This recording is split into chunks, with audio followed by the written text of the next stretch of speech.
All right, a very good afternoon to all of you, ladies and gentlemen, and welcome back. I hope you've had a hearty lunch, and I hope you were thinking about mental health, self introspection, and self realization, giving yourself time, relishing each bite and your being. As we hashtag unlock the power of being, heal ourselves and heal each other around.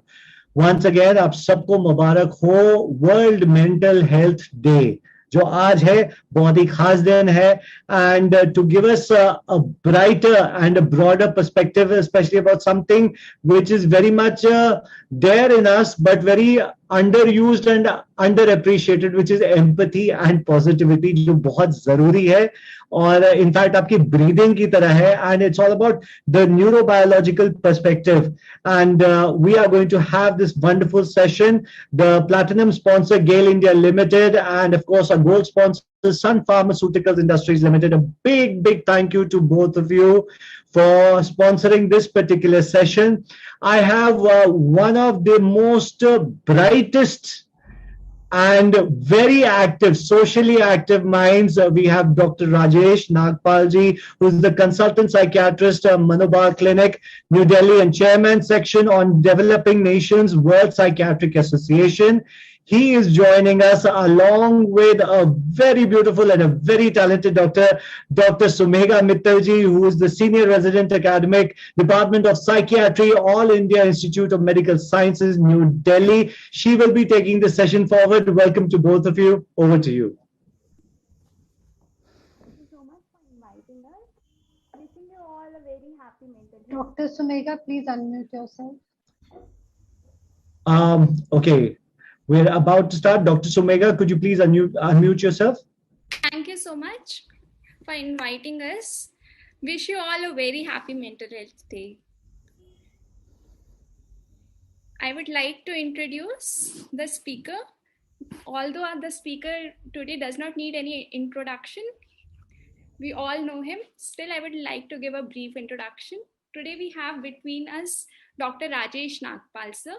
Sir had done his MD Psychiatry from PGI Chandigarh. He is currently a consultant psychiatrist at Manobal Clinic in New Delhi. He is also a partner at the Sarvam Neuropsychiatric Center at Kalka in Jaipur and is also the trustee of the Asia's largest women rehab, Devas Foundation Anvaita. He also holds many esteemed positions, including the director of the Behavior and Neurosciences Academy of India, Director and Professor, Institute of International Organizational Psychological Medicine, and is also currently a steering committee member for the North Indian Bioethics Unit of the Asia Pacific Bioethics Network of the UNESCO, and the Assistant Secretary of the. He has also held many positions in the domestic realm and has been the past president of the Indian Association of the Private Psychiatry, Indian Association of the Biological Psychiatry, and the Society for the Bipolar Disorder. He would be delivering his talk on the topic, as we all know, on empathy and positive, a neurobiological perspective. So we as humans may be physically independent, but on the psychological realm, we are all interconnected. But how does that happen? It happens because of empathy. We are able to understand what others are thinking and can relate to it and perceive others' emotion. So in a layman terms, this is what is empathy: putting ourselves into others' shoes and understanding their internal state. Research in the neurobiology of empathy has changed the perception of empathy from a soft skill to a neurobiologically based competency. So I would like to invite sir to deliver his lecture on the same. Thank you, Dr. Sumegha. So as Dr. Sumegha has said, one is commonly asked that what is the difference between empathy and sympathy. So one way of talking about it, as Sumegha said, is that empathy fuels connections while sympathy drives disconnections. Now, when we were studying about 40, 35 years ago, our professor said very joking, he was based in psychoanalysis. So he said, tell me the neurobiology of love. Tell me the neurobiology of empathy. Tell me the neurobiology of hate. And I will begin to believe neurobiology. Unfortunately for him, unfortunately for us, things have changed completely. Today, empathy, as she has pointed out, is today hardwired in the brain. It's very important for us to understand this hardwiring as medical doctors, because this talk is not about what I know. It's about inspiring you to read and study and do research in this field of empathy, because empathy is what drives social connections. Empathy is what promotes social connections. Empathy is what the world is about. I'll briefly touch upon positivity also. Positivity is a much used term, a much abused term. I will only focus on the neurobiology. I won't discuss like a motivation guru or what positivity is. I'll just talk about how brain structures only in the aging actually promote positivity. So I'll come into that. But first, of course, the most difficult aspect about how to define it. So empathy, the roots. Remember that this is a Western concept. It's not that, we often believe that, Krishna had a great empathy for Duryodhan, great empathy for Arjun, great empathy for the Kauravas and Pandavas, all of them. And empathy was a skill by which he used the empathy during his entire journey in the world. So, but I'll be focusing only on the Western part. So, Vischer 1807 and Robert Vischer 1847 to 1933 talked for the first time about the projection of feelings into artwork. The first to use the word Einfühlung to explain how we feel into or in feeling. What Dr. Sumekar talked about being in somebody's shoes, the in feeling of works of arts and nature in his doctoral thesis on the optical sense of form, a contribution to aesthetics. And for the first time, he distinguished between Versethin and Einfühlung, that is in feeling and feeling into. And feeling into is what we are normally discussing about. One second. It was Theodor Lipps who then talked about the process of contemplating art objects as a representation of our feelings. If you look at the paintings of Van Gogh, for example, you see the mania, the depression, the mixed state there in the paintings. It is basically representing our own feelings. Empathy incorporates movement or activity which is bound up with the observed object. It is derived from it and it is inseparable from it.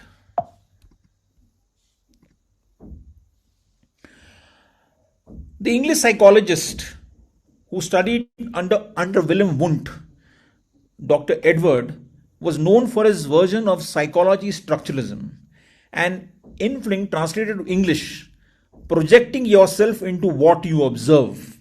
That's the closest definition of empathy that we have. His first graduate student was Margaret Washburn, who became the first woman to be granted a PhD in psychology in 1894. It's a small tidbit for you. Now, I will be focusing only on neuroscience. So, Paul MacLean for the first time talked about empathy the first time it appeared in the neuroscience literature 53 years ago in 1967, the capacity to identify one's feelings and needs with those of another person, unquote. There has been a conceptual confusion, a definitional dilemma. Being men of science, it is wise for us to define what empathy is. Instead of trying to use idioms, let us try to use some more phrases into it and some more paraphrasing the entire process. So, empathy is a multifaceted constant.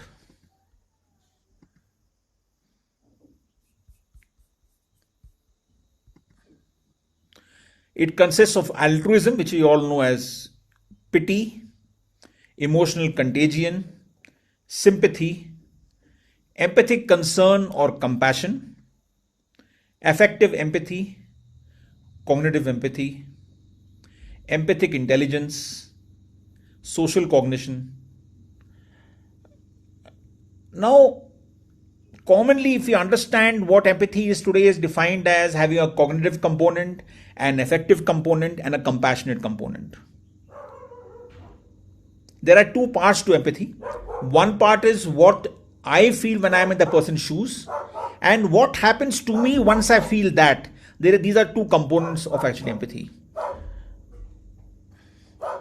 So there has been this focus on altruism, which is a pro-social behavior that benefits the recipient at a cost to the donor. Pity. Pity is derived from the Latin pietas or pies, feeling of sorrow or distress over one's suffering, with subtle elevation of the observer, or feeling of superiority over the sufferer.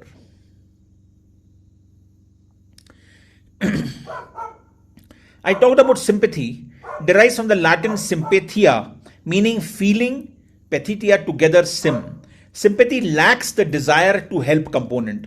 So it's like telling a person, oh well, you had a bad time. It's bad luck.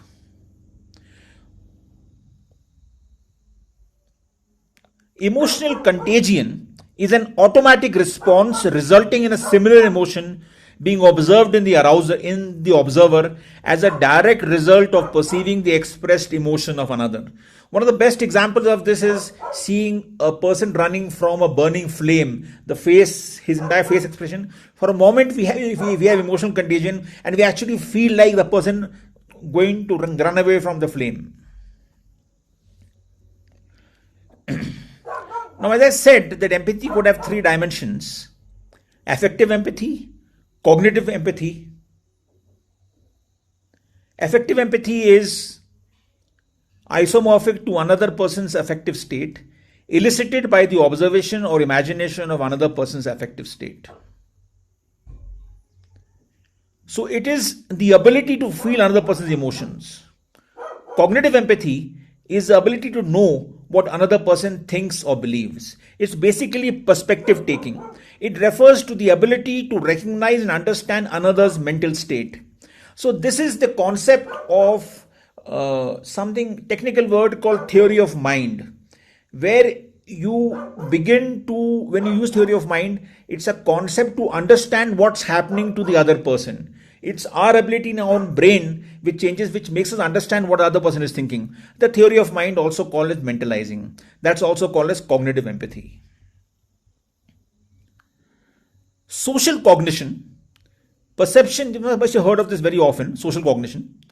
It's a perception of others, perception of self, and interpersonal knowledge. Social cognition is today used in the marketing sphere a great deal to understand people's taste towards food, towards clothing, towards artifacts, etc.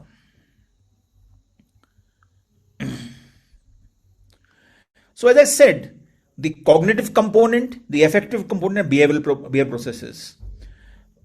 Recognizing suffering, feeling empathy, tolerating uncomfortable feelings aroused in response to the suffering person, a motivation to act. Now, difference between compassion and empathy. From empathy will flow compassion. Compassion is the ability to feel for another living being. Empathy is the ability to feel into. Empathy is visceral, that is a body feeling what another feels. Empathy is a gateway to compassion. So the neurobiology of compassion is very similar to empathy. It just goes beyond that. So I'm not covering that very much now. Now, when we talk about empathetic intelligence, there are various components to it. So, you are aware of various components today of the intelligence. Unlike in the past when we were at IQ as one portion, there's so many parts to it, including social intelligence. So, intuitive clarity, passion for truth, compassion, tolerance, kindness, proactive harmony, and balance. And you have the photograph of Lord Buddha there to explain as the prime example of empathetic intelligence. Empathy is part of emotional intelligence. Empathy means the ability to understand or feel what another person is experiencing within their frame of reference. Now imagine Hitler, Mussolini, great dictators in the past, connecting with the audience purely by speech, purely by inflection, using components of emotional intelligence. In a similar sense as doctors communicating to our clients, our patients through empathic intelligence. In the general scope of emotional intelligence, empathy is in self-awareness. Self-awareness as in mindfulness, social awareness, actualization, and transcendence. So as I said, you have an emotional component of empathy, you have a cognitive component of empathy, and you also have a physical or a motor component. And there is a lot of overlapping happening in all the areas, hence the confusion. Now I'll come to the basic nub of my topic. I've discussed about empathy in the way a scientist will discuss. I cannot discuss about how films discuss empathy, just this way. I'll talk about the neural signature. I would request the audience to bear with me. I'll go a little slow. The idea is not to dazzle you. The idea is to explain to you how brain process is actually happening, how it's not a figment of imagination, how we all need to pull up our socks and learn the new lingo of how emotions are actually hardwired in the brain. So the neural signature of empathy is an effective sharing between self and others. The various components that we're talking about are the anterior lobe of the insula, the superior temporal sulcus, the amygdala, the anterocingulate cortex, and areas of premotor cortex. These are various parts of the brain. And we'll come to some. So that is the anterior insula, superior temporal sulcus, the anterocingulate cortex, and the areas of premotor cortex. I hope you can see the... just a minute.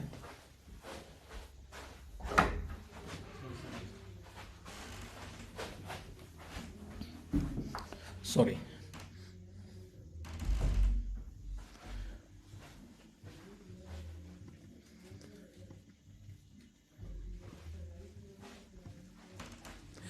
Now, macro information processing components involved in the development of human empathy.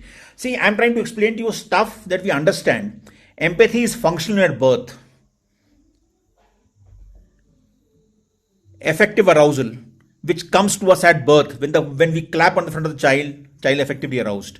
And that's the region of the brainstem, the amygdala, the hypothalamus, the hippocampus, the orbitofrontal cortex, and the striatum. Basically structures which are subcortical or the lower part of the brain, which are just developing. Then the next standard is the emotional understanding.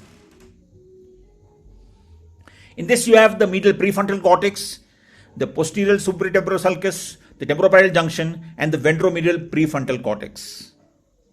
All fancy names, I'll tell you where the various processes are. Understand they are very important parts of the brain. So the affective arousal translates to emotional understanding, which develops rapidly during the 36 months following birth, the first 3 years.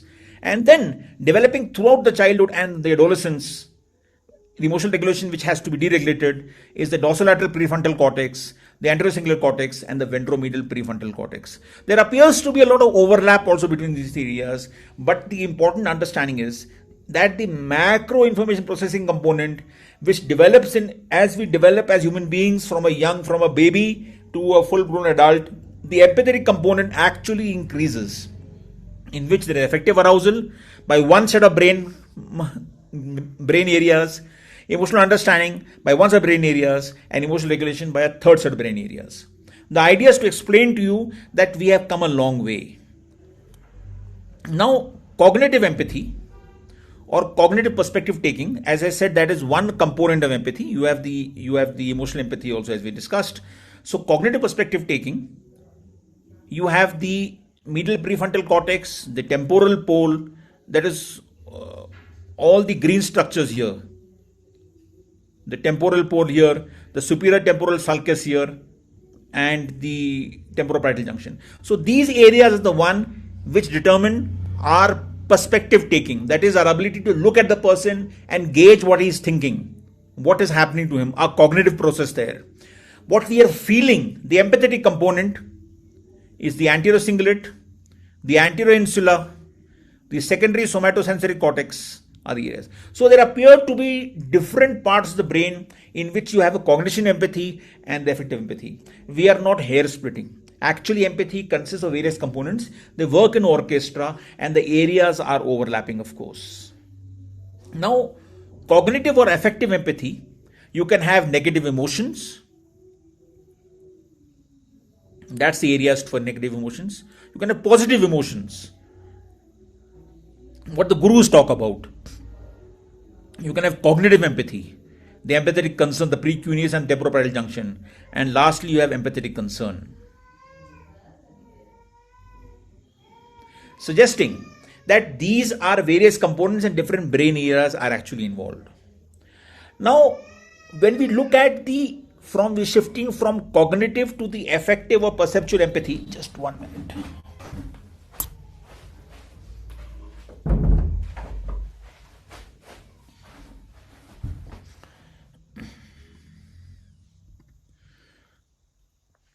We have the right dorsal anterior cingulate cortex, as I shown here in the photograph here, in the cartoon here.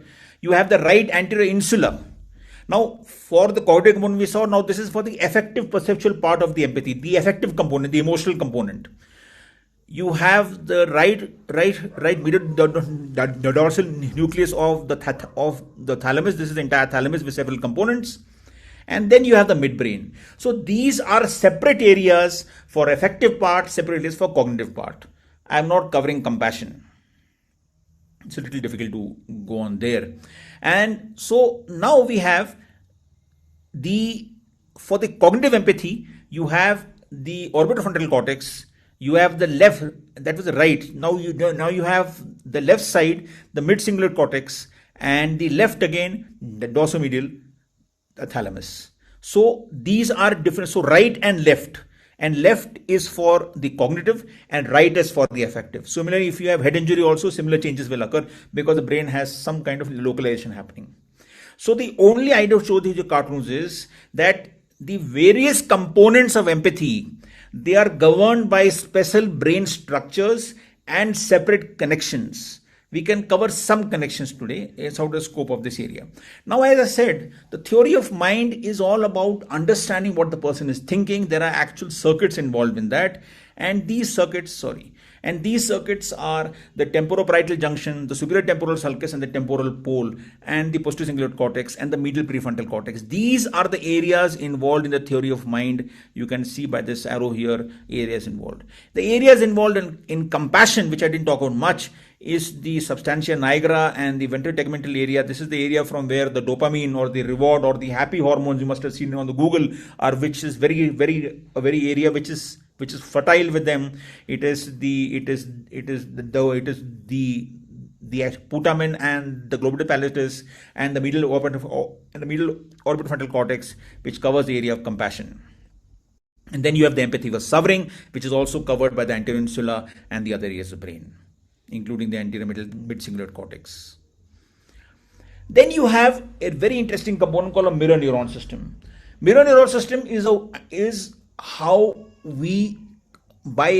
a child looking at another child or the adult copies his or her movements and follows them ourselves. So one good example is a mother doing shingar and the young child looking at the mother doing shingar. It is through this looking, observing, which is done to the mirror neuron system, that the child begins to use those same facial expressions, those particular eyes expressions, and that is what. So there is, we did the studies earlier on in actually monkeys or in chimpanzees, and now we have got human data also. It actually occurs. So mirror neuron system actually is a very interesting circuit which is between the posterior inferior gyrus. It is the lowest part of the primary cortex, the superior temporal sulcus, inferior parietal lobule, and the occipital area. Now, in the humans, the motor neuron system is between the rostral part of the inferior parietal lobe and the posterior and the inferior parietal gyrus. This is the arrow here. This is how it marks here. And the visual input comes from the occipital lobe and from the superior temporal sulcus. So again, these are specific areas. When I look at another adult and copy his or her movements, his or her expression, this is how actually mimicry happens. So mimicry, it is mirror neuron system which actually is the one which is involved in actually mimicry. As I said, therefore, the theory of mind by which I explain what people are thinking, the empathy by which I go into somebody's shoes, as Megha said, and mirror system by which I copy movements. They all have overlapping areas and some overlapping brain areas, and the obvious ones are the inferofrontal gyrus, as we are seeing here, the superior temporal sulcus, and the amygdala in these two areas, empathy and the theory of mind. So those separate theories to understand human behavior from childhood to adult, they too have overlapping brain areas. It is the connections which are different. So I said again, this is just a repetition, that you have interacting systems. You have the medial prefrontal cortex and the temporoparietal junction, which is a theory of mind. You have the mirror neuron system for the action monitoring, as I said, and the affective motor neuron system for empathizing. So the affective MNS is for the empathizing part. We saw that here. That is the insula. And this is how the systems actually interact. So though you have overlapping brain areas, the connections are different. So the green arrows refer to the affective MNS, the mirror neuron systems, the action monitoring of the MNS or mirror neuron system, and the theory of mind is the first circuit, which is the green arrows here. So mirror neuron system also has two components, an action component and the affective component. Now, the question that Dr. Smegha might ask, seen as an aim, would be that is there a core neural network in empathy? An fMRI-based quantitative meta-analysis of 40 studies, a consistent activation of the dorsal anterocingulate cortex, the mid-cingulate cortex, and the sensory motor area, and bilateral anterior insula. The dorsal mid-cingulate cortex recruited more frequently in the cognitive evaluative form of say, empathy, which is the perceptive component, whilst the right anterior insula activated in the affective perceptual form empathy only. So we'll recall that we talked about cognition more in the left and the emotions more in the right. The left anterior insula was active in both forms of empathy. Insula seems to be one big structure. It's like a big junction box there. So this is another study here in which you have higher activation for the emotional versus the neutral scenes in areas for person-related emotional processes and areas related to mentalizing or theory of mind. In social relationship effect in social cognition circuitry, which is a separate circuit altogether, overlapping effects for the empathy and social cognition contrast were observed in the left superior temporal sulcus only. The only important thing I try to understand is that the connections are different, though there may be overlapping brain areas. So yes, the story so far is we understand that empathy has various components. You have a cognitive component, you have empathy, you have affective component, and you have a behavioral component. In the empathy, you have various theories, which you have the mirror neuron system by which you copy movements, theory of mind by which you take a perspective, and the actual empathetic process. And you find that these three processes have different brain structures, but some of them are overlapping brain structures, but there are different connections. So today, the whole science is of connectomics. I hope and urge that you will begin to read all this, understand this, and today you have got 3D models also coming up, which will bring this up in a better manner than I can do in a 2D system. Now, I'll come to another area of work, small area of work, just to excite your interest, is the area of empathetic response to disgust or touch. So disgust is like, a dirty shoe that you have smelt or garlic odor. The activation of the anterior cingulate cortex, a smell of that disgusting odor, seeing someone smelling disgusting odor. So today with the fMRI, we can easily distinguish that a specific area of the brain will light up when we get a feeling of that disgust as this person is getting when he's exposed to a smelly shoe or say a dead rat. Now, when you have the activation of the somatosensory cortex, when you have a touch, when the person is touched on the leg, or you have a video of the person being touched, you have the somatosensory cortex which will now get activated. So, though the empathetic response to disgust and touch have two different components. So, brain areas are different for disgust and brain areas are different for touch. Objective, subjective, or seeing touch happening. Very similar circuitry there.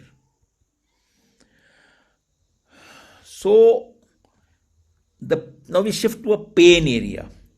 Affective motivational. The sensory features, so affective motivational is the dorsal prefrontal cortex. The sensory features would include the dorsal prefrontal cortex, the ventromedial prefrontal cortex, the cognitive control of fear from pain, and the ventromedial prefrontal cortex extinction of fear. The integration of descending influence on the pain process at spinal dorsal rod. So this is how you have a top-down model happening, how the brain can regulate the regular process. So this is also from the thalamus, as we see. We understand thalamus is the area of pain, and this regulates this, and this structure will actually regulate the spinal cord area. So the empathetic response to pain can be different for men and women. So activation of the anterior cingulate cortex and the anterior insula when receiving painful stimulus, when empathizing with someone in pain, for men and women is different, as we've seen in the cartoon here. So that's the E component. So again, for both the neutral and the painful response. So men and women also will respond differently to pain and disgust in different areas of the brain light up. So who caused the pain? It's a fMRI investigation of empathy and intentionality in children. So a perception of other people in pain, like you're seeing somebody in pain, the shout, like for example, you have the cartoon here of somebody's leg getting pressured by somebody's foot. Increased activity in the insula, the SSC, it is the mid-cingulate area and the post-aqueductal area near the third ventricle and the supplementary motor area. While watching another person inflicting pain onto another, like we see in a movie, for example, the temporoparietal junction and the paracingulate orbital medial prefrontal cortices, the amygdala are additionally recruited. So when I perceive somebody in pain, when I watch another person inflicting pain onto somebody else, like a torture scene in a film or a drama, separate area of the brain get lit up. Now about emotional contagion. Cognitive empathy. As Dr. Emotional Contagion, we talked about how we feel if we are seeing somebody in that distress or pain, and we had the cartoon of those flames going from one person to the other flame. Cognitive empathy increases activation in only 3 areas, most notably in the medial prefrontal cortex, in the MFS or the Broca's area. Emotional versus cognitive empathy resulted in increased activity in the limbic areas involved in the emotional processing area of the thalamus, and also in cortical areas involved in face, that is the fusiform gyrus, and body perception, as well as in networks associated with mirroring of other actions, in which we discussed earlier in the mirror neuron system of the role of the inferior parietal lobule. The thalamus and the primary somatosensory and motor cortices show increased functional coupling during emotional vis-a-vis cognitive empathy. So we are now able to see the connections also different in a human brain. This is a fMRI study for effective and cognitive empathy. And that's the same study where females, this different study, in which you have multidimensional assessment of empathic abilities, neural correlates and gender differences. Females showing stronger neural activation, including in the amygdala. Stronger amygdala activation in females during the follicular phase, the hormonal phase. Males activate more cortical, rather cognitive-related areas. Similar activation in the frontotemporal, occipital regions and the brainstem in emotional recognition, emotional perspective taking and effective response in both males and females. So this is the male part of the component, this is the female part. You can see different parts of the brain are getting lit up in emotional recognition, emotional perspective taking, effective response. So for my young colleagues here, you must have all read the famous book that men are like Mars and women are like Venus. This is some kind of a understanding of how women and men perceive things differently, empathize differently, theory of mind different, mirror neuron system different. Hence, women are different than men, and men can scratch their brains to ad infinitum, but can never understand what females are thinking. Pronounced activation in the inferior, middle and superior frontal region bilaterally in the females. Factors influencing empathetic response. You can have a genotype, phenotype variability. Genotype is what you are born with. Phenotype is your expression, the entire body structure. Phenotype is the expression.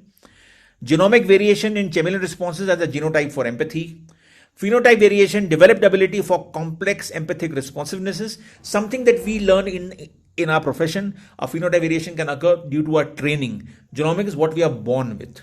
a degree of attachment to the object. And this has great relevance in personality disorders. When you see people having antisocial personality disorders or borderlines, this is where the understanding comes of the genotype. The other aspect is degree of attachment to the object that we have when we have empathy, the degree of cuteness of the object, and the degree of felt potential vulnerability of or helpless object. For example, we always find young children cute. In pain arouses vulnerability or helplessness when we have as the adults for children.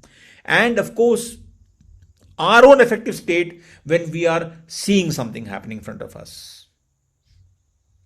Now, I've had this long diatribe about various parts of the brain, and I'm sure by now you're fairly flooded with a lot of, bored completely to death.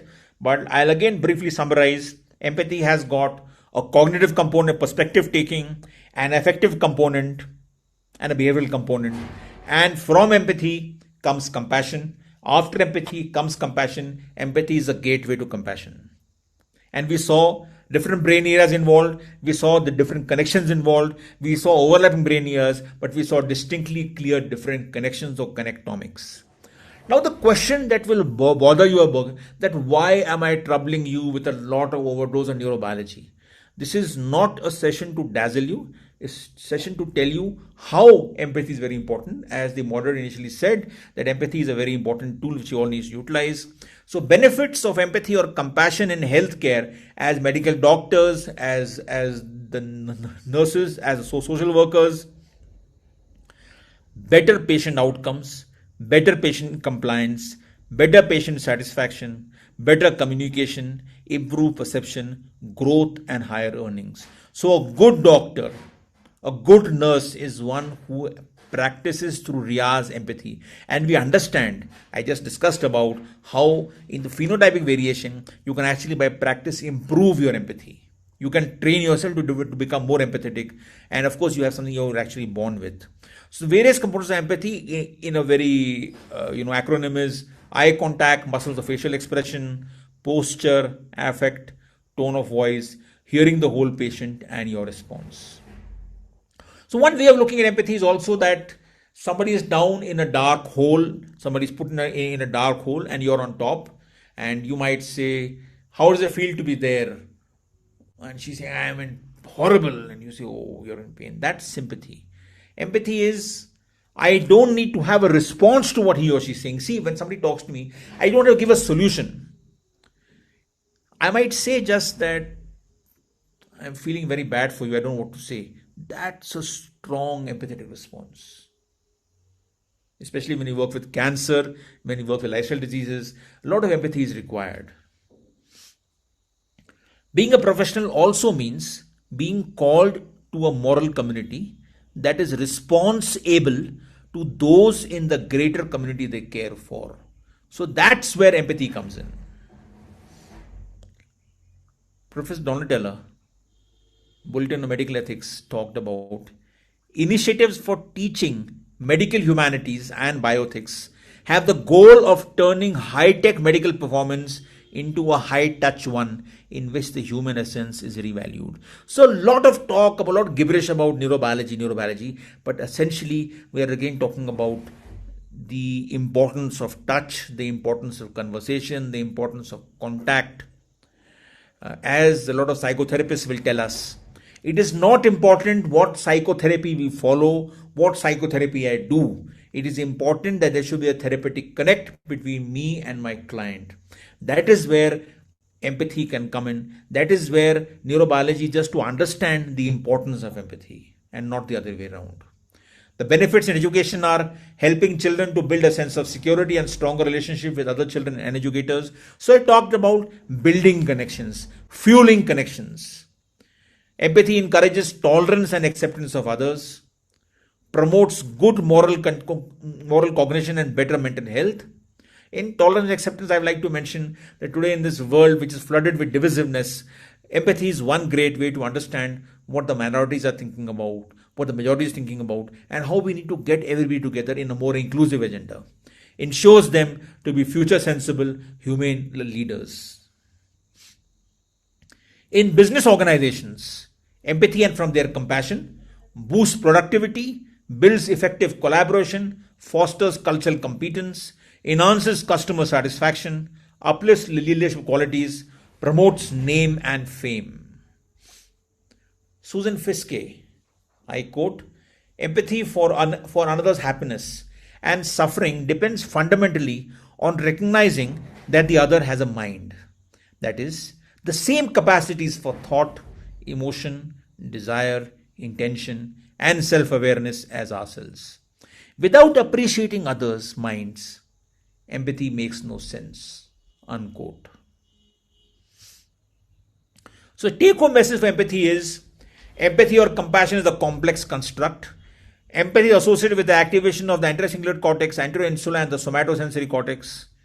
Motor neuron system is also involved in the empathetic response. The neuroimaging data which I showed you vary depending on the nature of stimulus, pain or disgust, the methodological differences studies, the personality and the mental state of the empathizer.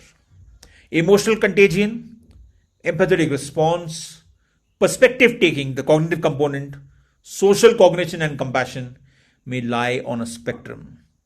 Empathy and compassion are core components in human life, education, business, healthcare, and social obligations. Hence, I think that we all need to study empathy a little more closely because it makes the world one. I now shall focus very briefly to a little bit about positivity. Now, I am not going to define positivity, it's too cumbersome. You can understand positivity, whatever it means. I am just going to try to take you a small journey, a 2-minute journey only, into the adult brain, the elderly adult brain, and how.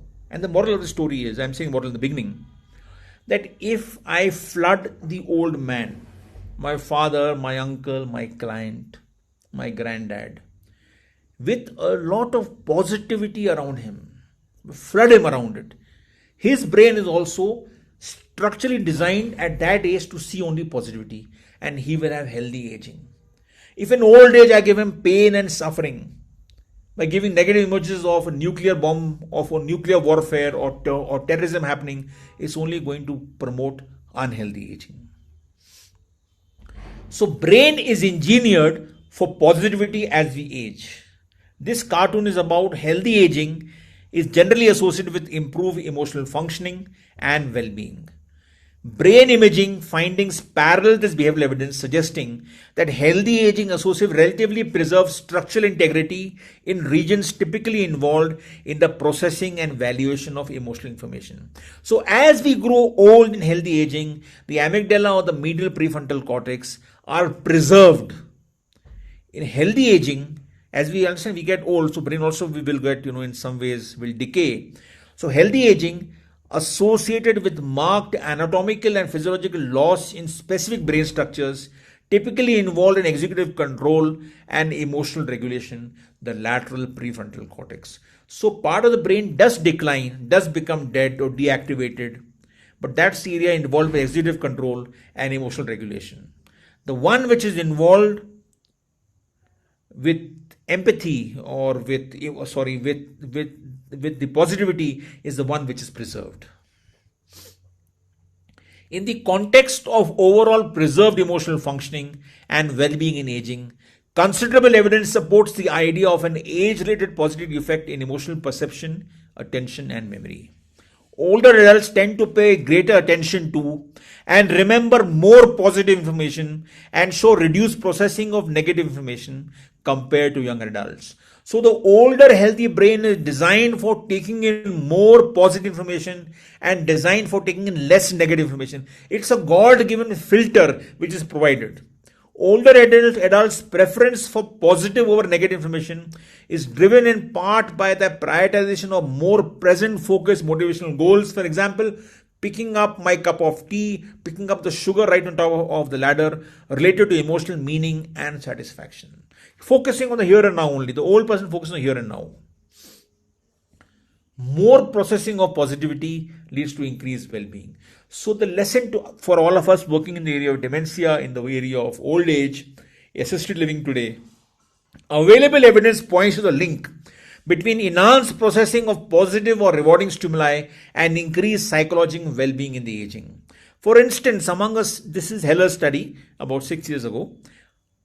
Among a sample of middle-aged and older adults, Those who showed sustained activity in the striatum, which is typically involved in the processing of various types of reward over time in response to viewing positive pictures, also reported overall greater levels of well-being. These findings suggest that sustained engagement of the striatum in positive emotion processing is a key factor associated with well-being and adaptive regulation of stress necessary for maintaining health. In conclusion, healthy aging is associated with an age-related positive effect in emotion processing, as is reflected in reduced processing of negative stimuli and enhanced processing of positive stimuli. This age-related positive effect appears to be subserved by brain regions be involved in the basic or bottom-up processing, example the amygdala and the striatum, which are located in the subcortical structures, and those involved in the higher order top-down processing and control, example prefrontal cortex and anterocingulate cortex of emotional information. Successful engagement of the upper and the lower regions may in turn lead to improved subjective well-being in older adults. I quote Epicurus, "Let no one be slow to seek wisdom when he is young, nor weary in the search of it when he has grown old. For no age is too early or too late for the health of the soul."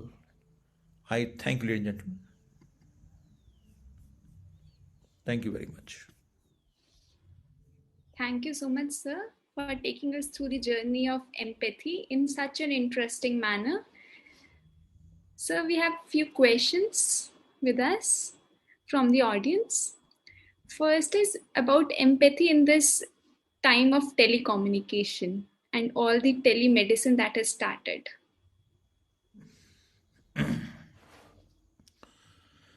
Okay, so one of the criticisms of telemedicine or even teleteaching is there is no touching, there is no, you don't feel, and that's a common criticism which we accept very much. But there are limitations. For example, if today we simply raise awareness of mental health, we'll have so much problems, we'll have so many patients we can't cover. Zambia has got 0.2% per 1 lakh population. The Western countries have got 26 per lakh population. The other number of psychiatrists. So there is a global shortage. Using the digital tools is one way to reach through. We understand the limitations. But today, I might point out here that we are now developing avatars for psychotherapeutic empathetic programs for old age, where the avatar will sit with the old man or old woman and actually talk to the person. The responses are programmed. When we are doing a Zoom today, in fact, even while seeing patients in remote locations, we are able to see his tongue, we are able to talk to him, and he's able to see us and converse, and we try and make it very natural by having a cup of tea in front of him, encourage him to have something, to call his young children, then behave casually. So these are methods by which we can actually grow. We are also going towards the area of the hologram also, where you actually enter the person's space and actually interact with him there. So that's in the future, of course. But criticism is well taken that in the area of telemedicine, in the area of today teleservicing, empathy becomes, there is a collateral damage happening then, and I accept that very much. Thank you, sir. So we have another question that can the virtue of empathy be taught? Yes, as I said, there is a genotypic component where some of us, based on our star sign, some of us may say, or sometimes based on the way of our own lineage, would have more empathy. But yes, empathy also from young age, it can be certainly done through riyaz. We don't have evidence-based medicine for that right now, but our anecdotal evidence suggests that some of us are more empathetic than others because of the atmosphere that we live in as young children. So I would like to trace this to our early experience life, which make us more or less empathetic. Once we become adults, then it is very much set and not much happens. So in a medical college, for example, our capacity to develop empathy will be very limited. But if we're living in a very humane environment, home, maybe rural or urban, we can develop it there. That's my take. Of course, the data isn't anecdotal. I don't have evidence base for that. So could there be some factors that may promote the development of empathy is another question. Yes, I mentioned several factors there, and I said that the two components are genotypic and phenotypic. And I said that, see, we all know that how we need to develop empathy, but we live in a very difficult world. We are bombarded with a lot of internet, a lot of social media, a lot of WhatsApp information happening, and in this way, to develop empathy becomes a big problem unless we have mentoring. So my strong submission to anybody who wants to develop his empathy for whatever reason, maybe as a leader, maybe as a physician, maybe as an engineer, is to have a mentor. And that mentoring process can be a very great way, basically using the same example of the mirror neuron and theory of mind, by which you can actually learn empathy by having a mentor. So I will strongly suggest, yes, that is a process which might actually help. For example, it's on record that the Prime Minister of the country also has a long series of mentoring before he actually became the PM of India. And we can see the results there. So someone has asked about self-empathy. See, empathy has got two basic components. One is that we are aware of what is happening to the person. And the second component, is rightly pointed out, is what happened, our personal that distress, which happens when we experience that emotion. So the personal distress is also a very important part to be taken into consideration. In psychotherapeutic language, this is something like countertrans that we actually experience. When we talk to the patient, we get a sense of revulsion or sometimes of love. Whatever countertrans, that is what the therapist has towards the patient. So that's the second component, empathy. This is not the exact thing, but just to explain, if it understand, is countertransference. Thank you, sir. Another question. Sometimes while being empathetic towards people, I tend to get carried away and start getting affected myself. How can I control that? Yeah, so that's by training actually. So a question that is often asked to people like Smita is that she's seeing so many patients in the hospital, doesn't she get affected? Her relatives and friends will ask her, and she'll just smile and she'll look down and say no. But the actual fact is, we get trained to handle all this. So just a matter of training. We need to train ourselves. So if you're working in the burns ward, in the oncology unit, they're otherwise having a samosa after having seen a patient. They're trained to do that. It's not that they don't feel. They feel it then, but they go back and they're able to detach yourself. So you need a lot of training and a lot of mentoring happening there. So this aroused another question in my mind. I've observed that the empathy declines during the medical training.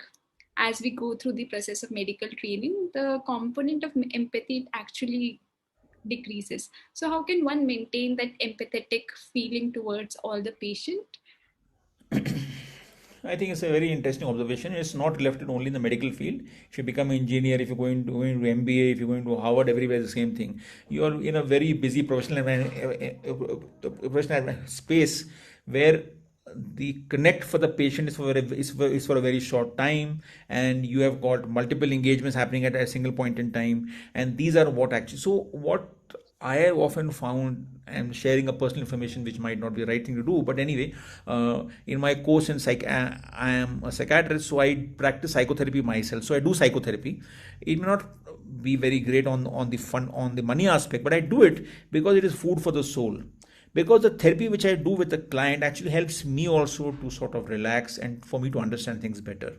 So one way to develop empathetic responses is to spend more time with 1 or 2 or 3 clients once or twice a week, and that would be very useful to develop the skill.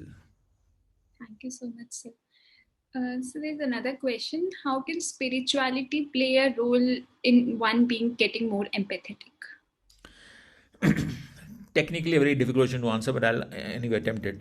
See, spirituality is a construct.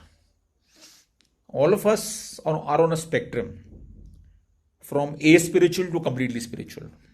It's just a spectrum concept. So if you are more spiritual, you are more empathetic.